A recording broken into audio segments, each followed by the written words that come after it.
What's up everyone, I'm Steph and today I want to bring you with me to go visit Stonehenge. I didn't go alone though. My husband Franz and his parents that were visiting came with me.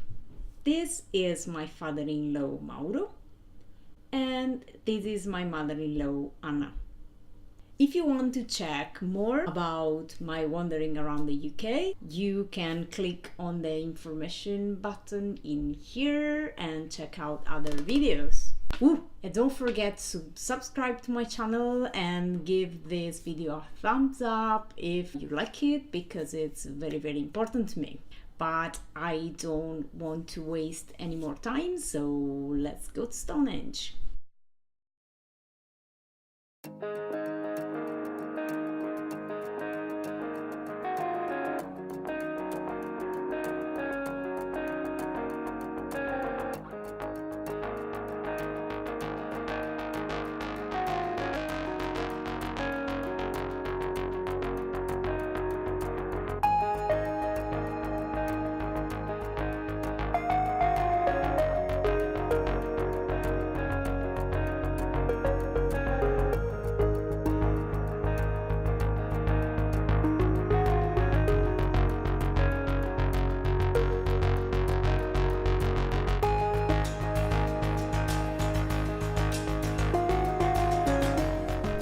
Here's my second time at Stonehenge, and the weird thing is that I am feeling different sensation as compared to the first time that I've been here.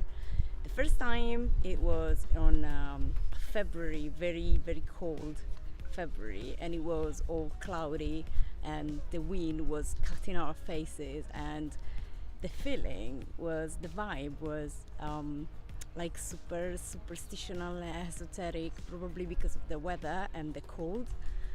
And now that it's super hot and we are having a glorious summer here in the UK this year, the feeling is different. It's like, my question is now, why are we here to watch and visit a place with all those stones that are built up in that way, and we don't know why? Like, we are here admiring this and we have no clue about what's the background is really. So we are, all the studies behind it are like making assumptions, but we really don't know the real story behind this Stonehenge site. And it's weird that we're here watching at it and we have no clue about it.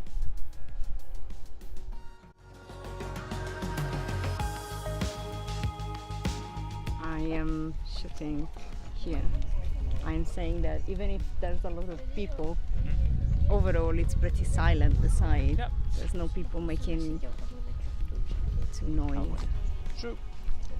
The religious superstitional aspect of Stonehenge is still very strong, and even if I'm not feeling it right now, I've just stumbled upon on a group, a Spanish group right over there, that were sat down on a circle and they were praying, they were repeating some spells, and they were sort of, I don't know if they were praying or not, or sort of thanking the sun and the father of something. So I think that was like a Wicca sort of religious or something like that, paganism.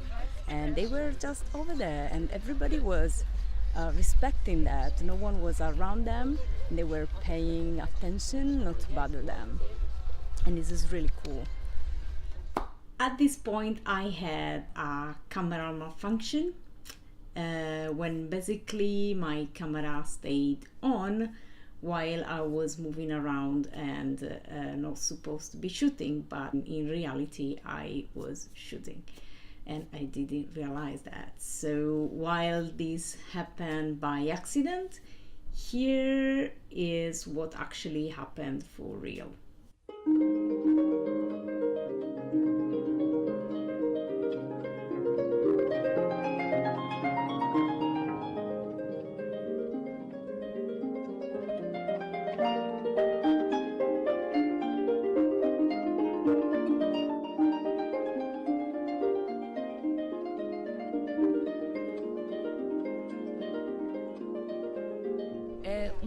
una location bellissima, un sito archeologico unico davvero. So che alcuni hanno anche detto che sono rimasti delusi, ma come si fa a essere delusi da un posto così? È veramente, c'è un'aura magica intorno, e il pensiero che lo abbiano costruito migliaia e migliaia di anni fa senza alcun supporto tecnologico fa veramente impressione.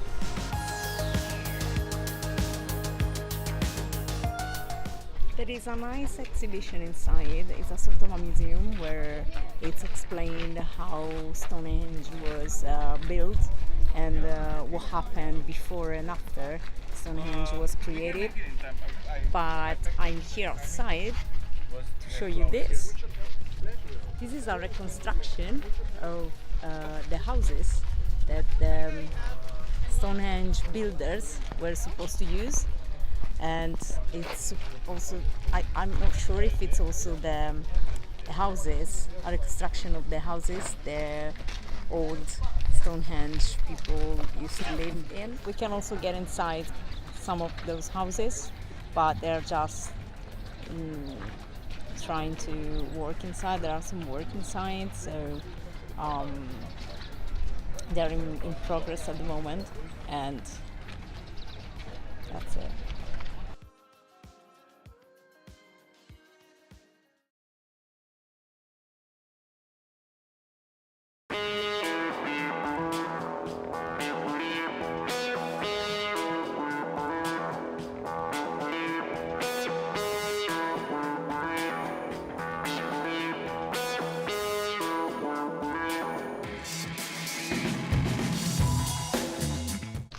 Vicky, we want to review my program because I can't bring Stonehenge at home. I can't. One last thing about Stonehenge. You think you can take hundreds of pictures of the same setting that look exactly the same? Well, you guess right, I suppose. But anyway, here's a useless collection of Stonehenge pictures to end the video.